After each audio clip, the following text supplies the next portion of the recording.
Something amazing, I guess. Facts. All right. Welcome back, everybody, to another installation of No Place Like Homaha. I am your host, JD Wonder, alongside And your boy Mikey Tiny Love. Wiener. No, I already introduced myself, but that's okay. Negative, We ghostwriter. actually, we bullied Nick so much for being a Texas fan that he didn't want to come back to the podcast. Actually, what happened is we were tired of getting unfactual information. That is true.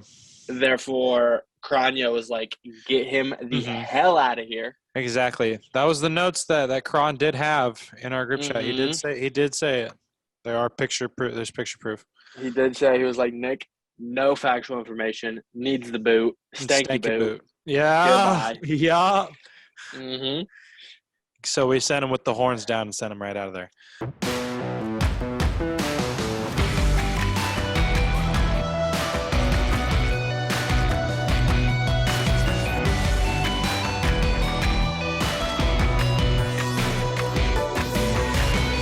Yeah, so now that he's gone, I really expect our subscribers to skyrocket.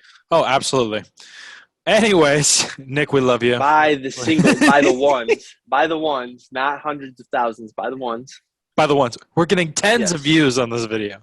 Yes, Tens sir. of We'll views. get 20 views on this one Wow. because factual information coming your way. Crazy. All right. Well, speaking of factual information, again, I mean, we kind of both contributed to it, but Nick was wrong again that the first pick in the draft was Holiday. It was not Drew Jones. Shocker. So, the first two picks were both previous MLB players as kids, which was the first time I believe that has ever happened. But other than that, I have a statistic pulled up from College Baseball Hub. Shout out to them. 80.8% of the kids that were drafted this season went to college of some kind. 70.6% were D1 players, 6.8% were JUCO players, 2.8% were D2, and 0.3% for D3 and NAIA. Which is crazy to think because don't quote me on this. But I'm pretty sure in the recent drafts, like obviously D1 athletes are always going to go more often, than the others. But I want to say, aren't the MLB drafts super high school heavy usually? I believe in recent years they have been more college tilted because they've seen the amount of talent that's been at that level. And I think especially with the stuff happening with COVID, with some high schools not having then a senior season for some of those kids, so then their tape wasn't really out there. I feel like a lot of them then decided to go to college. Yeah, I mean, I've always thought that drafting high schoolers is a huge gamble just because, one, they're only 18. They haven't even hit the real weight room yet, per se.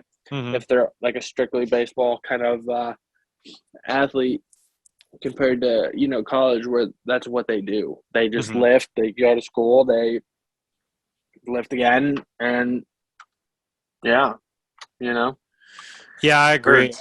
Yeah, when you reach the college level, it becomes more so like a job because I mean you are getting technically paid in scholarship money, and now with the NIL deals coming into play, it's very much so a job. So you got to dedicate a lot of your time to it. But just looking at a breakdown from the drafting rounds, in the first round there was 22 D1 players drafted, one JUCO player, and 16 high schoolers. And then in the second round, you had 30 D1 players, another one JUCO, and then 10 high schoolers. Then in the third round, you had 23 D1 players and 3 high schoolers. So that number for the high school never passes 11 through all the rounds, versus the D1 consistently staying in around the 20s. Yeah, throughout those rounds. So, which I guess is good. I mean, Mhm. it kind of incentivizes kids, especially in high school, to go to college. Compared to, I think the NBA kind of does it too. Where they have their I believe it's a one and done. Yep. Where kids have to go to college for at least 1 year, rather than they can't do what LeBron and Kobe did and just get drafted straight out of high school. Mm-hmm. Yeah, I feel like it's just showing developmental wise, it's showing a lot more, and not only that, but you're seeing these kids that are getting drafted because they now play at a very, very, very competitive level. Um, I feel like if you're in high school, it kind of depends on if you're going to play on those travel ball teams or if your area has competitive, because you could be a standout in your area, but the rest of your area like barely even knows how to play baseball. Yeah, I think the if you think about it, I mean, it makes sense for like for baseball. You're able to go. You're able to get drafted out of high school when, like, comparison. If you compare it to basketball, you have to go to college for a year. I think it's kind of unique because in baseball you get the 9 guys on the field, and there's which just leads to a total of 18 people total, like within the game, right? Give or take people subs and whatnot.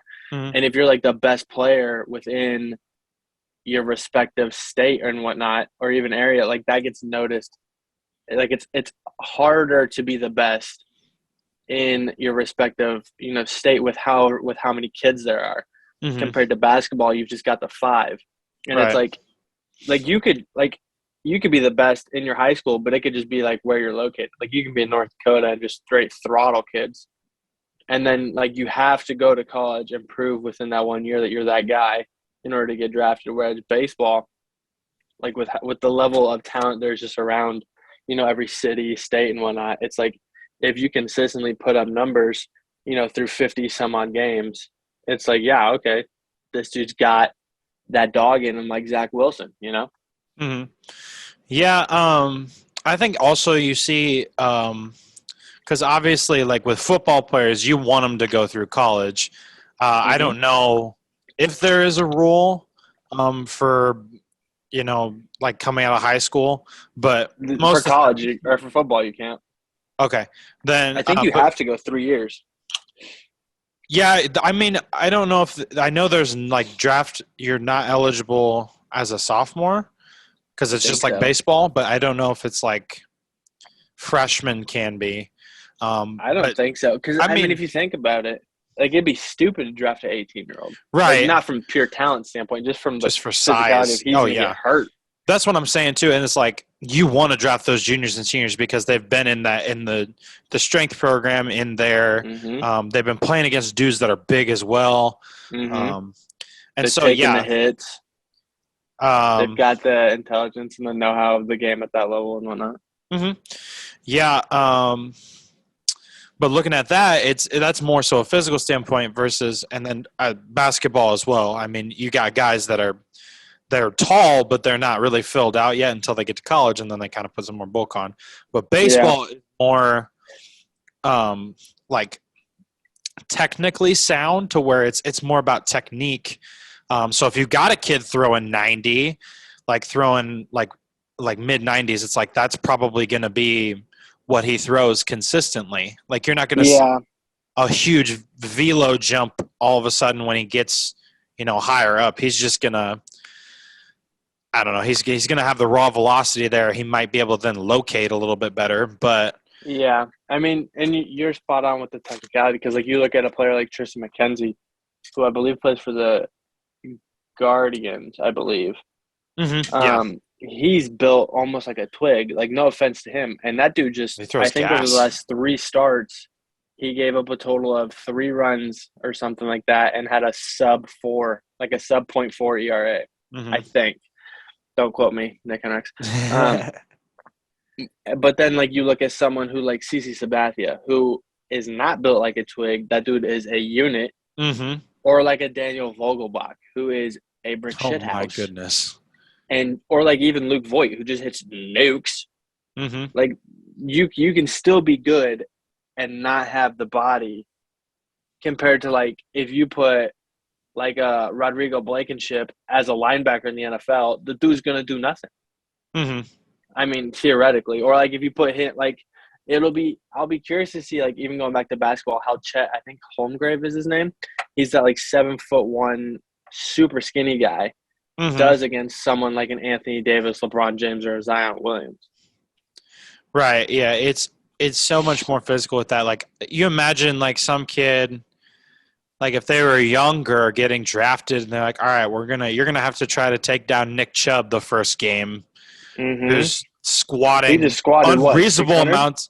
Yeah, on a tsunami bar, which is Yeah, super flexible and bendy, and it's super unstable, so it's really hard to squat. And he just moved it like it was nothing. yeah. So I mean, like, best of luck to you, you know. But I Well, mean, yeah, it that's was just recently. I don't know who it was. I can't remember exactly. It was Derrick Henry. mm, He was I just saw a video of him running up the through one of the gaps in the line, and he got like a 2 yard gain, but he straight leveled one of the linebackers to the point where the guy went to the Titans huddle and thought he was in his defensive huddle. yikes. Like, Does not know where he is. you got big boys coming at you at Hmm. different sports. So Right. I But I think think, they have their draft age set respectively well. yeah, I think the biggest change, I mean, the pace of play, usually for those kids that then end up in A ball or double A, is usually pretty competitive to what they've already seen. But as Hmm. soon as they start to work up a little bit more and they see better pitching, I think is the main thing that lights up your eyes. You go from seeing guys Hmm. consistently around like 80s, I mean, like respectfully around 80s, and then you come up and there's a guy coming out of the bullpen throwing 98 miles an hour, and it's like, Yeah. oh my gosh, it's a big wake up call for that. Hmm. So I think that's the spot where most players tend to struggle is mostly just hitting, honestly, because the Hmm. speed of the game is Well, just completely different. that's the hardest part of the game to do is Oh hitting. yeah, Because absolutely. what the saying, I don't know who said it, but what's the saying? You're hitting a round object, or you're hitting a round ball with a round object. Mm-hmm. Like, that's just You something have that's not. an eye to make a decision. Yeah, it's not easy to do. Mm-hmm. In comparison to throwing a baseball. Yeah, I agree, and um, it just comes with age, I feel like. But yeah, I feel like there's been a slow change. Like, just going back to our point that there has been more college guys picked up, and like I hate to say like D1 or bust for some of these kids, but they do get a lot of them get picked. Excuse me, a lot of them get picked up because of the talent they face. Like the SEC is literally like a AAA. Hmm. Like most of the talent there is gonna go on to play ball, or probably has been drafted already and chose to come back. So, I mean, I think that's all we got to cover there. But again, I'm just addressing the point. I'm going to throw that in there. D2, D3, and NAIA, you can still find competitive ball there. Oh, Got a few most guys drafted. definitely. And some of those guys, I'm pretty sure, also signed to go play independent ball, and we'll try to wheel around down there. Yeah, But I think it doesn't. It's not inclusive as well as to like the people, like the levels that people signed unrestricted like yep, contracts with. yep, unrestricted free agents and all that kind of stuff. Yeah, you'll see a Like, lot that of guys happens a picked up. ton in the NFL, and I can only imagine it happens in the MLB too. It just doesn't get as Oh, for much sure. publicity. I think especially with like let's think about it. You have like for one major league team, you have about 3 or 4 organizations below their umbrella. You think about a few of those guys get hurt, they got to go out and find some dudes. I Hmm. saw in one like independent league, I think, their like first base coach or like one of the assistant coaches suited up and played a few games. Hmm. So I mean, like you get an opportunity to just use it, but yeah, Hmm. I mean, some of the craziest stories I feel like some kids get storied, like Mike Trout coming out of high school, all this kind of stuff. Derek Jeter getting drafted out of high school, all that. Buster Posey being a great catcher in college, coming to the pros. Yeah. The thing I think most people don't realize is like these kids get drafted out of high school and they still have, like 4 to 5, 6 years before they ever even see the pros. That's Yep, if they're even good enough. yep, Like, what, Hunter Green was drafted, I think, out of high school, and mm-hmm, he's just now this is his first year, I believe, up in the bigs. yep, And he was down there for what, probably 3, 4 years at least. yeah.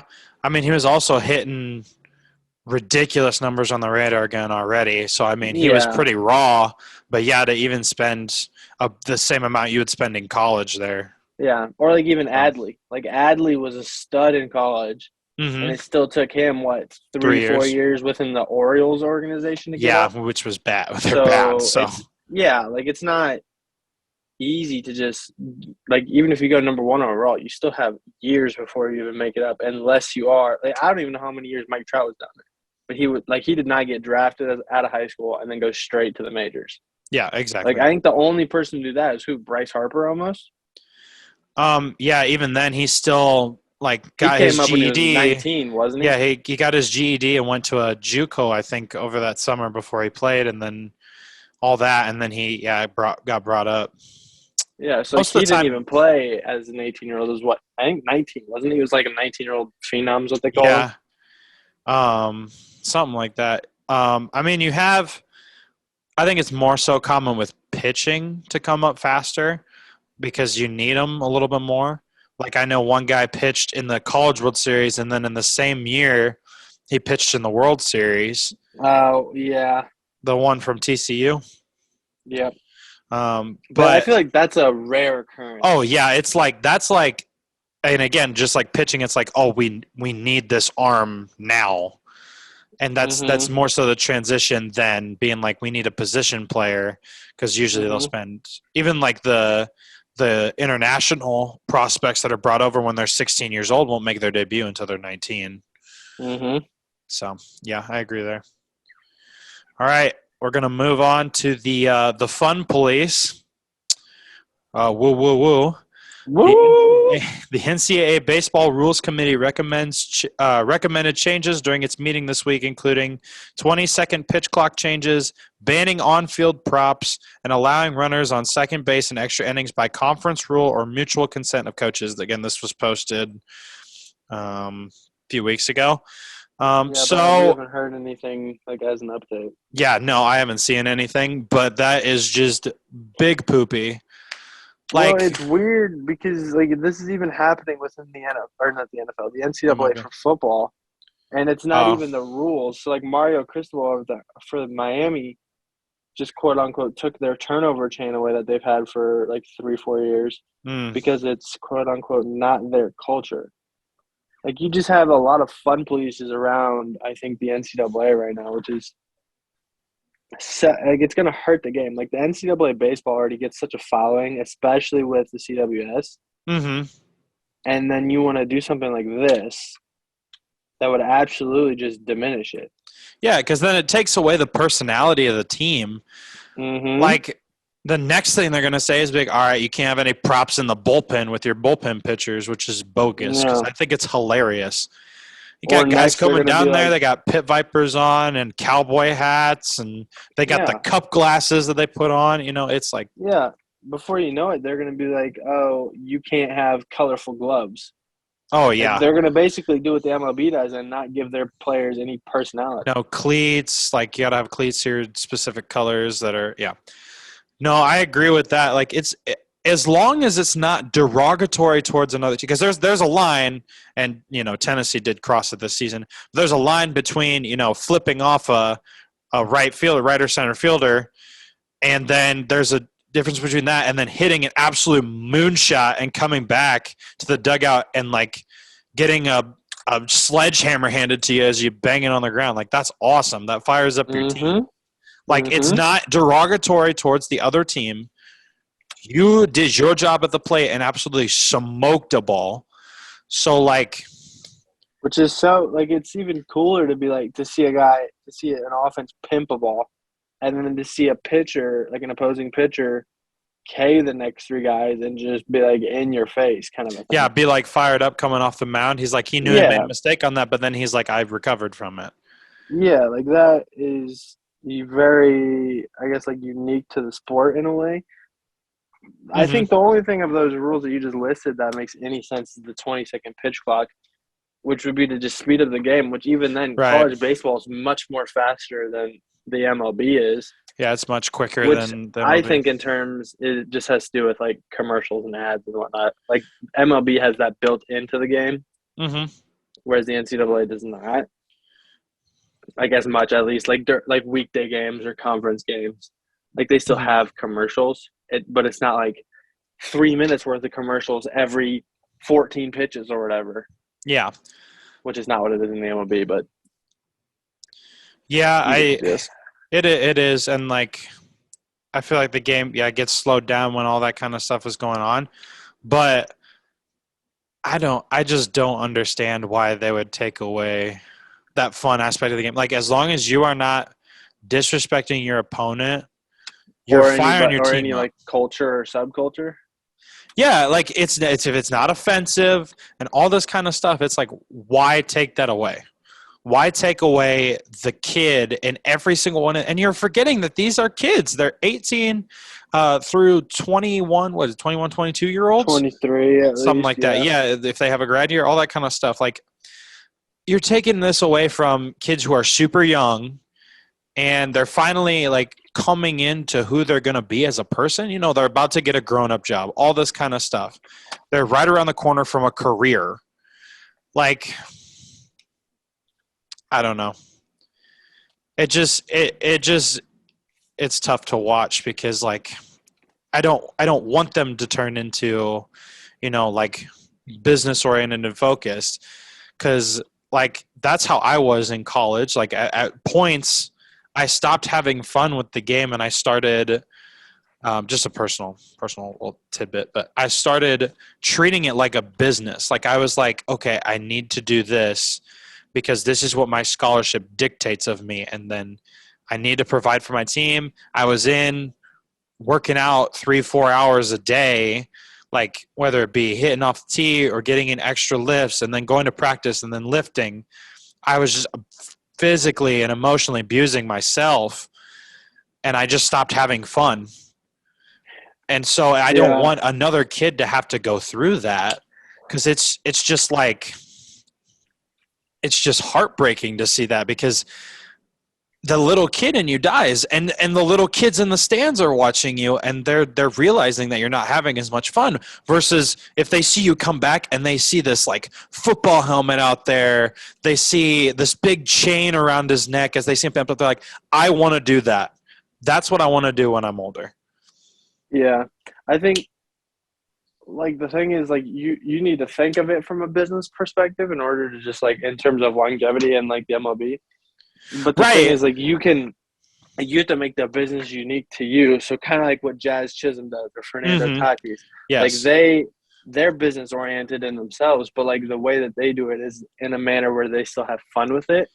But it's like in the moment when they need to be, it's serious. Like when they're in the box or when they're making plays, it's like very professional. But then like after is when like the flashy stuff comes, or like I think what Javi Baez did in the I think it was the WBC when he pointed and tagged the guy out is like that toe is the towing of the line, where at that point you're almost just being a little too cocky, or like you're towing that of having too much fun and not really caring about the sport, right?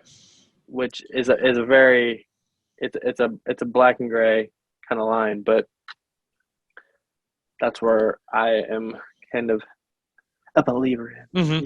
I mean, yeah, you need to be able to market yourself, but with like the NIL deals and stuff, like if you have a player who has personality, that's who people want to market. Yeah. Right. That's why people say like Mike Trout isn't marketable, which is kind of ridiculous, but like he's very much so like that oriented, versus you get a player like you just mentioned, like Jazz Chisholm, all these kind of players who have all the drip on the field, and then they carry that persona off the field, right? Then they have more ability to be like, this is the personality that we want to represent us, and all this kind of stuff. But no, I agree that it needs to be in the moment.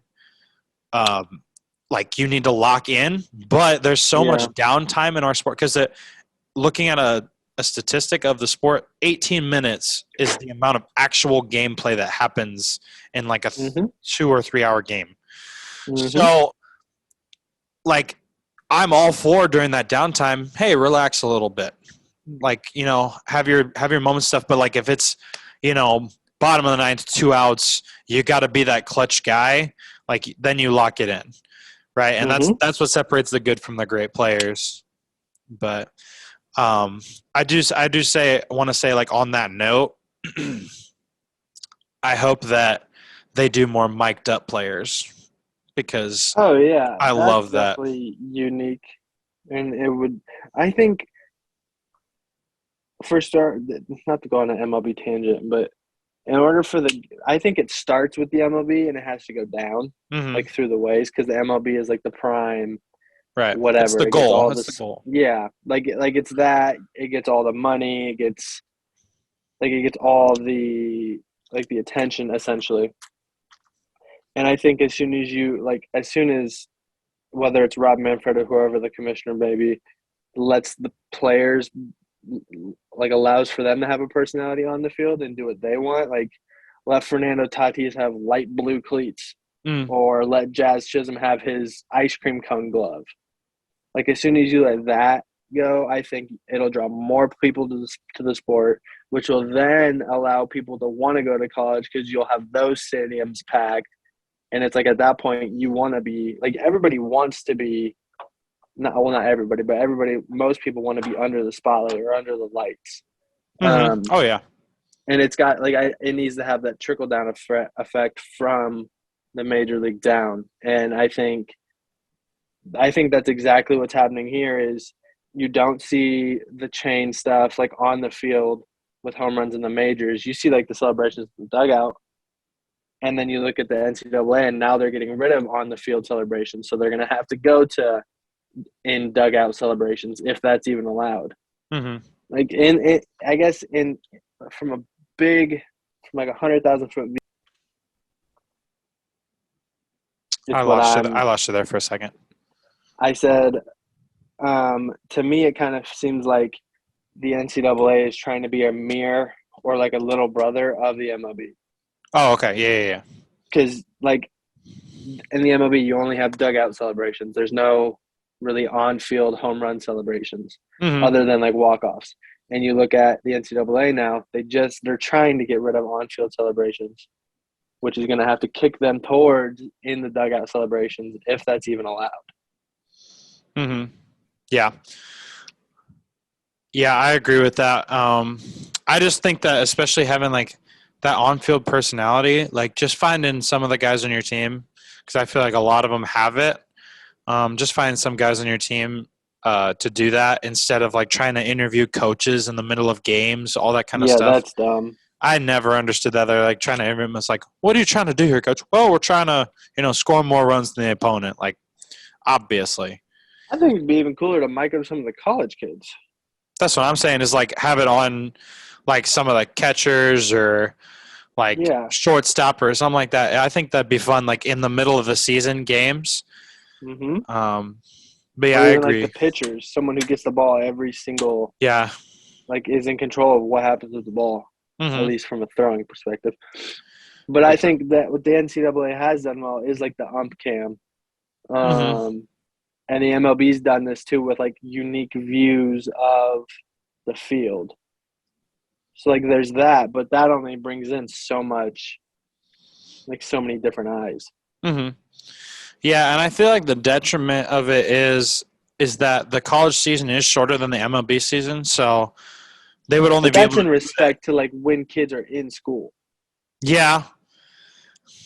But I'm saying like if it was to be implemented, it can only be implemented for a short amount of time because a lot of those games matter a lot more to them, especially going into conference play and postseason stuff versus like in MLB, you have 162 games and most of the season, like especially like the early part of the season kind of matters to see where your team is going, and then it really doesn't matter again until after the All-Star break. Mm-hmm. So, I mean, you have plenty of downtime to do it. Yeah, I just think both organizations or leagues or whatever you want to call it is going about it wrong. They're trying to what seems like speed up pace of play rather than bring viewership. Because like if you think about it, if the NFL was somehow 3 hours long, I don't think you're going to get people complaining about it. Mm-hmm. It's just the fact that there's not consistent action every single second, and it's just not exciting every second of every Yep. game. Yeah. They need to allow the people to personalize themselves or make things more exciting rather than try to speed up a game. Mm-hmm. Yeah, I agree with that. All right, well, that's pretty much all we had to cover this episode. Yay, rants and tangents. I mean, that's pretty much what this part of the podcast is. There's not a lot of games going on. We got a lot of our opinions to be heard. So I know it's great. We didn't have Tricky Nicks in here giving unfactual information. Didn't have Nick, him blabbering about Ivan It's Melendez. okay. We do not love you. We hate you, and we want more factual information. We hate Texas, is what it is. We hate Tex ass. We do that. So Cranio, if either of you want to replace Tricky Nick, let us know. Dang, he's off of one podcast, and it's just like, all right, well, never again. He's gonna listen to this and be like, what the hell? Anyways, speaking Watch of Cranio, him not even listen, and he's just gonna upload it. Just not even edit it at all. Just like, all right, whatever. And then he'll listen to it while it's on YouTube and text us. That's just gonna happen. Well, as long as he sends me a link so I can post up on the TikTok, then it's fine. All right. Well, again, shout out to Cranio Media, who is our partner. They have us out on all platforms, including Spotify, Apple Podcasts, and anywhere else you get your podcasts from. Not the hub. If you are not yet, if you are here already on YouTube, please like and subscribe to our channel. I believe we're still at 15 subscribers. I don't know. Again, that would be Nick's field. That would be the only factual information the episode he'd give. Maybe. Dang, we are really hopping on Nick's neck this episode. Well, maybe he should get factual information. We wouldn't have this problem. Maybe he should just make time for us. We're just upset. Love us. Your flight was canceled. Where are you? Exactly. I don't see you here. Anyways, so yeah, please like and subscribe to our channel. Again, we have been the No Place Like Homaha podcast. Be on the lookout for also on Cranio Media on their podcast. They will be having hopefully a special guest soon, and one of us will be on to interview them. Again, that's still in the works, so nothing's locked down for sure yet, but be on the lookout for that. Again, follow us on TikTok and Twitter at Homaha Pod. I have been JD Wonder, and of course, it's your Mikey, boy Tiny Wiener. No, that is just me. So everybody knows, we are still sponsored by Flintstone Gummies. Yep. Just because there's been a little bit of a hiatus, in sponsorship time and reading of the ads, that does not mean they've dropped us as a sponsor. We are still very much there. They have, however, dropped Nick as a representative, as an endorser. He does not give factual information. Whereas JD and I do. Flintstone Gummies, you take them, they'll beat COVID. You are cured. Herpagona, syphilis, all the above, except for AIDS. Sorry. Yeah. You got to go. That's a tough one. Get monkey blood and dip it in Dr. Pepper with a jalapeno in order to cure that. And then slap a sticky note on a baboon's ass. That's the only way to cure AIDS that I know of. This is from personal experience? No, just stories. No, a guy told me once. Yeah. This man down in Mexico, he told me, he's like, this is what you need to do. You also need a blue M&M. I forgot. Oh, blue M&M. Yes, you cannot have green, yellow, orange, or red or brown. It needs to be blue. Perfect. He also said, Godspeed, Spider-Man. And it's your boy, Strawberry Shortcakes. I know. Again, thank you guys for tuning in. And let us know in the comments if any of that works for curing AIDS. Maybe talk to your doctor. Again, Mikey is a doctor, so you should probably listen to him. Again, thank you guys.